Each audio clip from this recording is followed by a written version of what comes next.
Coming up today on the Prosperity Nation podcast. She started giving me goals. Well, do you want a house? Do you want to pay for your kid's wedding someday? Do you want to send them to college someday? So then I was like, yeah, I want all those things. Yeah, right. And then she's like, great, go save up the money and I'll help you invest it. I'm like, I literally walked out to the parking lot and cried.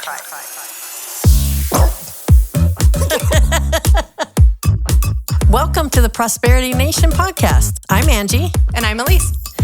And we're glad that you're here. And you're here from over 13 countries. Can you believe that, Elise? This was my gosh. great. That's awesome. Yeah, I know, right? That's so good. And we're going to be leading into a 3-part series this time. And this first one is going to be talking about goal setting. That's awesome. I can't wait. So, hey, speaking of goals, I heard you just moved to San Francisco. I did. I got my house set up and I got my office set up. And it is one of those things that's been on my goal list to live in 2 cities. You know, of course, I chose to live on the top of a hill, Telegraph Hill. So like everywhere I go is like 600 steps or whatnot straight down. But it's so beautiful here. I can't wait to explore the city and get to know it. And I think the biggest part of it for me is not just being here in the city, but the fact that I'm in the country too. This is my second house. And when I have a house in a country and a house in the city, that's my ideal scene. Yeah, that's amazing. I have had so much conflict for decades about, do I want to live in the country? Do I want to live in the city? Do I want to live in the country? Do I want to live in the city? And so I just said, you know what, a while back, I'm like, you just need to live in both. You just got to figure it out. And so even after traveling for decades and, running the companies mobile and global and trying to settle back down near family, I just wasn't willing to give up the city life. So here I am back, country home now, and a home here in the city by the bay. And you'll get your exercise in. Oh my gosh. With all the stairs. Oh my God. I think I went from 10 steps per day to 11,000 steps per day. It's so awesome. Getting my body back in shape. Yeah, that's great. I know. It's so, speaking of, that's actually a really good lead-in, is today we're going to be talking about setting goals. So in our 3-part series, we have set goals, fun goals, and achieve goals. Because really, if we're going to have a prosperity nation, then every single one of us has to know how to create our own prosperity. And there's only 3 things you need to know how to do. Set a prosperity goal, fund a prosperity goal, and achieve a prosperity goal. It's that simple. Or is it? Right? Oh, that's the question. Right? So before I even explain like goals and what a prosperity goal is and all that, do you have a goal that you're working on or a goal recently that, you've achieved or maybe didn't achieve? I have both. Okay. Well, good. Now I'm going to ask you to share both. Oh, boy. Okay. Well, let's start with the positive first. I had a goal I was working on. It was kind of a last-minute goal. I decided maybe 3-4 months ago I wanted to run a marathon. Just because? Let's just go run a marathon. Yeah, kind of actually. I mean, it's been something I wanted to do for a while. That? It's just run a lot. You just go run? Oh, thanks, Elise. I remember you told me a few weeks back, you're like, oh, well, when you're a runner, when you go, I'm going to go on a quick 3-mile run. Yeah, or a quick 5. Who does that? A quick 5. A quick 5, yeah. When your 5-mile run is your short run, that's when you really know you have a problem. Okay, I agree with that. Yeah, I've wanted to for a while. I've always been really active athlete, and I do like running, but it's just something I've wanted to do. And so I decided, why not? And so I found a local one, near me, and it was in May. So I just said, okay, well, we're going to sign up and see what happens. And you did it. And I did it. Yeah. Finished. So, okay, you make it sound so easy. Oh, boy. But what I did hear in the first thing that you did is you decided. Yes. Yeah. I think that was the main thing, right? Mm-hmm. If you're kind of wishy-washy about it, maybe I'll do a marathon, you won't actually do the training necessary, right? Oh, yeah. No, especially with something as physically and mentally, honestly, as training for a marathon, you really have to know you want it. It can't be something that someone tells you want, or you think that will make other people happy. You personally have to want it, or else there's no way you're going to wake up at 5 a.m. and run for 3 hours, or whatever you're doing in your training. I think that's with any goal. Yeah, yeah. So, but why did you want that? I don't know, because I'm crazy. I don't really know. It just seemed like a really big obviously accomplishment. there's a big enough why there for you to actually do it. something in there was driving you. Yeah, I think it was more of like, how much can I push myself physically and mentally? Because, it's obviously very physical, but it's a lot mental too. So I think there was something in like, can I do this? Am I strong enough in many ways? And I just felt like I could. And I felt like it was just something I needed to do for myself, and no one else. I didn't invite any friends to come to the, finish line. I mean, if they wanted to, I wasn't going to reject it. But, it was really, really just for me, That's awesome. Yeah. That was amazing that you did that. And I know, like, big kudos to you, clap and applause. But, you didn't just say, okay, I'm going to run a marathon, and then next weekend you went and ran the marathon. Like, when you decided, you hadn't even run your half marathon yet, if I remember, right? Or you were just finishing that one up, I think? No, I had decided right before, a little bit before. I said, well, if I'm going to run half, I guess I can train for a full in 2 or 3 months. Yeah, that's crazy. That's so good. So yeah, no, it had been a big decision and it takes a lot of your time. So yeah, I had to rearrange my whole life. It's definitely true. You have to plan everything around running. You go to bed early, you wake up early, you have to eat a certain way. Like it's a big commitment. But I couldn't have done it if I didn't truly want to. Yeah, that's so good. And then you had to have a plan. Correct. Yeah, because it doesn't just happen. No. You don't just make the decision and poof, there you go. You've hit the marathon, right? No, and it had to be a very specific plan because it's not just run a lot. The other thing I think is a really important aspect of it is that you had a timeline on it. Yeah. So, that's one of the key aspects of setting goals is that there has to be a timeline also. And the more doable that you set this, the more you get that half marathon done. Then boom, you hit your next week goal. Boom, then your next week goal. Boom.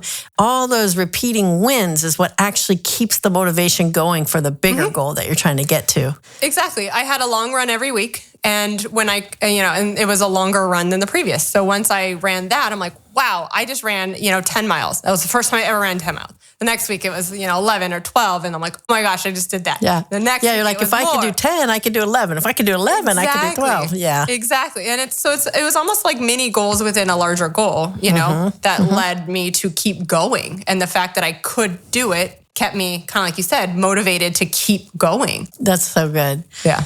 Okay, so I got to ask you. What goal didn't you meet? What was the other one you said you failed at achieving?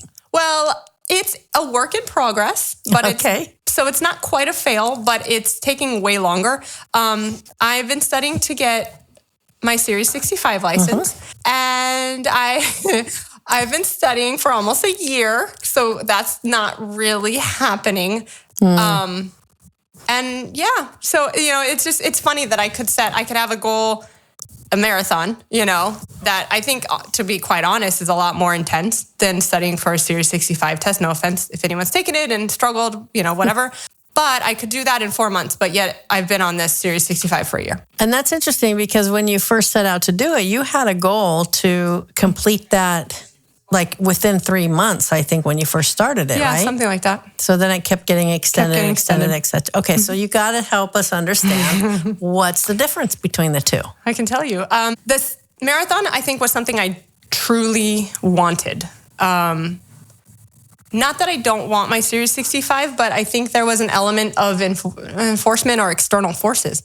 I have to get that for other things. Can we just tell people what the Series 65 is? Because people may not know what that means. Sure. It's basically a license, I guess, to just be very brief and basic. Yeah. The license to be able to advise on investments. Got it. Okay, good. Just didn't want anybody to not know what that was. Okay, so it was kind of enforced on you, right? Because obviously it's a company requirement. It was a company requirement. We have an investment firm. Yeah, yes. There's interest. There's interest, but it wasn't as strong, obviously, as me running a marathon, So I didn't put it at the forefront. It wasn't the priority of mine. I kept, I kind of keep pushing it off. So yeah. So you think that was the primary factor, is it wasn't a goal that you like really are driven, like have a deep desire for, and like are going to do everything you can to move the world into your favor to make this goal happen? Yes, I do. It's so true. We do that all the time, right? Yeah, I get it. It's taking on other people's goals. And then thinking, oh, this is perfect. I was talking with a friend of mine this morning, and she was telling me, she said, I finally woke up and realized that I am tired of chasing goals I don't want. Yeah. And I was like, yeah, why do we do that? Why? Why do we do that? We get these goals on that we think we want or that we think we should want or what other people's goals are that we think if they're successful, then we should do that to be successful too. And then we're driving all of this energy and all of this, motivation towards something that actually, when we stop and think about it, we don't really want. No. And I think that, honestly, there's so many outside influences from society telling you what you want. Yeah. And like get your Series 65 license in order to. Series 65. Yeah. Well, that's enforced by the SEC, not even from the firm. I know, but it is an outside force that's forcing on it. Right? It wasn't my idea originally. It wasn't. Right. I didn't wake up one day and be like, I really want my Series 65. I'm gonna just do it. Who does? Yeah. I mean, so I'm sure there are many people that do, and they take the test and they study and to pass within 2 months or so or less, but it wasn't something I genuinely just really, really wanted to do. And so I didn't make it a priority. But that's different with your CPA license, right? Because you're getting your CPA license this year and you're studying, those, you've been working on that for a while also, but you decided that, right? Correct. Yeah. You wanted that, you decided that. Okay, so let's run this through. So the criteria for a prosperity goal, and we define a prosperity goal different from just any goal because we are trying to create a prosperity nation, which is a nation of individual people who are taking responsibility to be the one who creates the prosperity in their life. Now, imagine if your neighbors, you, your family, your community, your city, your world all said, yes, I'm going to own that responsibility for creating prosperity in my life. It will expand out. And so if you set goals that aren't aligned with that, it's not going to ever happen. No. So we say, look, let's make sure the goals that we are putting that energy into are prosperity goals, goals that will create prosperity in your life. Now, prosperity is defined as flourishing financially and personally. So you can't just have financial wealth with unhappiness, and you can't have pure happiness and be totally broke. I mean, you can have those things, but prosperity allows you to balance those. And that's what we're striving for, that balance that has both those two elements in it. So when we break down, well, what is a goal that's going to actually help you create prosperity? We have 3 elements that we bring into it. The first element of that is that it has to help you as a person flourish. That could be you and your family, you, a person. And then the second one is it has to improve your finances in some way. So getting it organized or making them stronger or healthier, less debt, more wealth, whatever that is for your current situation, it's got to improve your finances. And then the third one is it has to benefit others. It has to contribute to society in some way. And all of these criteria are up to you to define because it is your goal and your passion. But you'll know when it's a prosperity goal because it should bring more aliveness to your life. And that aliveness, that energy of aliveness is what actually is contagious. And it's really contagious when you achieve your goal, then others see you achieving your goal and they get inspired. Oh, how did you do that? And how did you do your marathon? I want to do that. Oh, yeah. People get inspired. Yeah, no, it's true. Because I don't know how many people, after I finished, that I didn't even tell I was training for one. We're like, what did you just do? Yeah. And they're like, got me I inspired. need to work out again. I need to do this. So absolutely. Yeah, I started running 1 mile a day. I was like, oh gosh, can I even run a mile? I didn't even know if I could. And then I did. I was like, dang, I did that. So yeah.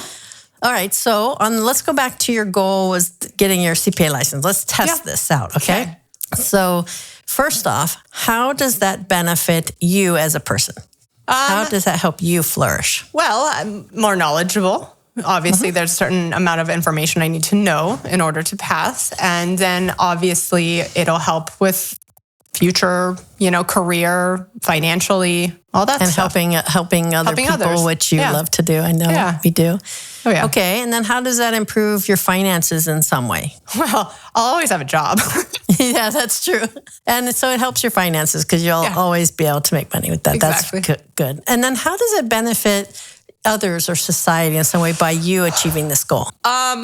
Well, I can help them and I know what I'm doing. So, I care about people. I take and I take the time to actually understand the situation, when I'm dealing with a client, instead of just kind of run them through the, I don't know what it is, the conveyor belt, if you will, of just getting it done and passing it on. And like, I actually take the time to understand the person in front of me and how I can actually help them in their situation.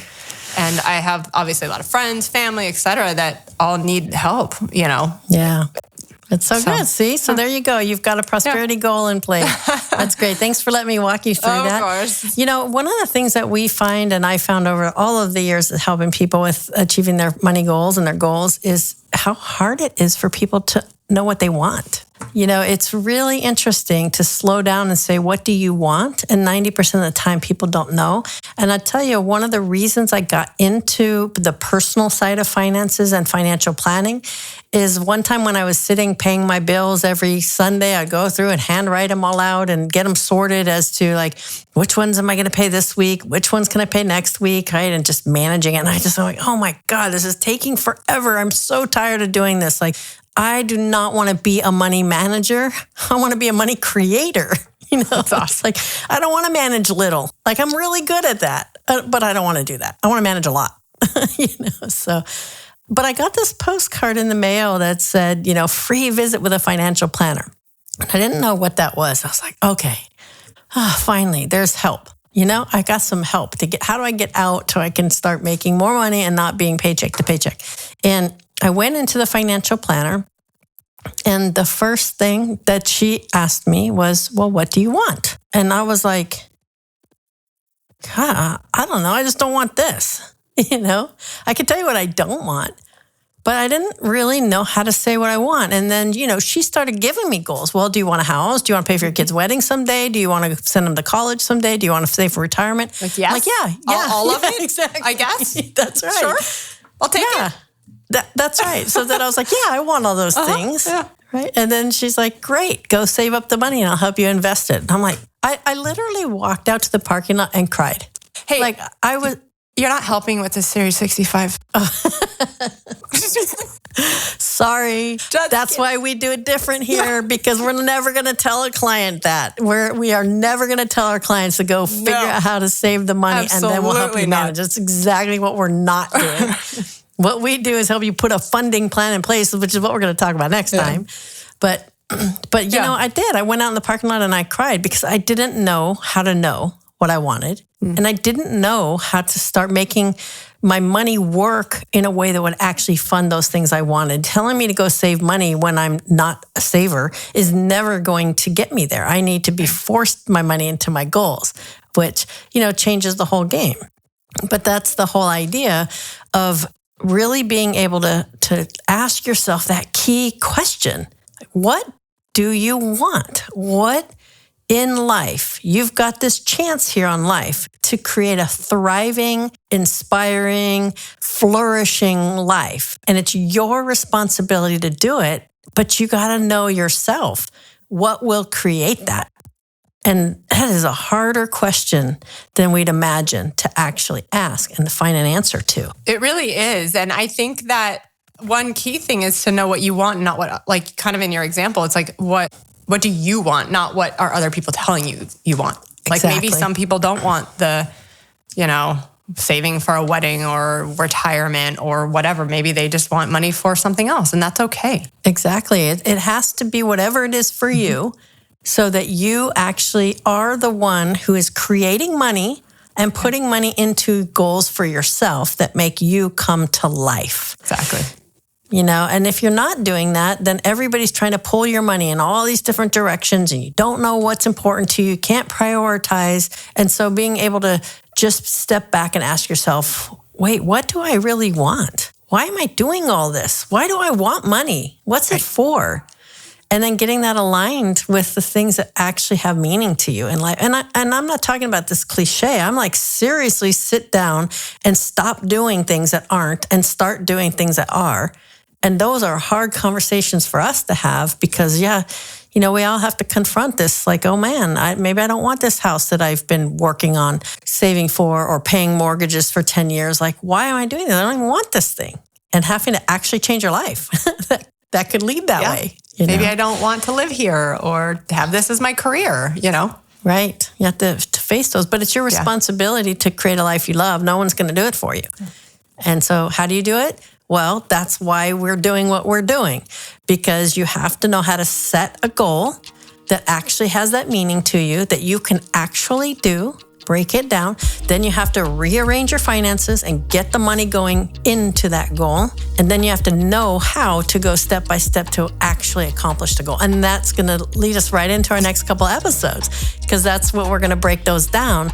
So that, if everybody has the skill of knowing how to set, fund, and achieve a prosperity goal, then we actually have a chance. We have a chance of creating a nation where every person is prosperous. That'd be awesome. It's awesome, huh? Yeah. All right. Well, that's probably where we should wrap up for today. But let me just, ask everybody to ask you, just take a minute and ask yourself, what do you want? What do you really, really want that's going to bring life to your life? So think about that. That's right. And we'd love to hear from you. We'd love to hear what your goals are, any stories you have to share with us. So please, I really encourage you to share stories at prosperitynation.com. Don't forget to also follow us on social media. It's The Prosperity Nation. And also like and subscribe. We'll see you next time. Awesome. Bye. Bye. Thanks for joining us today. Follow us on social media for the latest episodes, updates, and more. Like and subscribe to videos from us on YouTube, and find out more at prosperitynation.com. That's it for now. We'll see you next time on the Prosperity Nation podcast.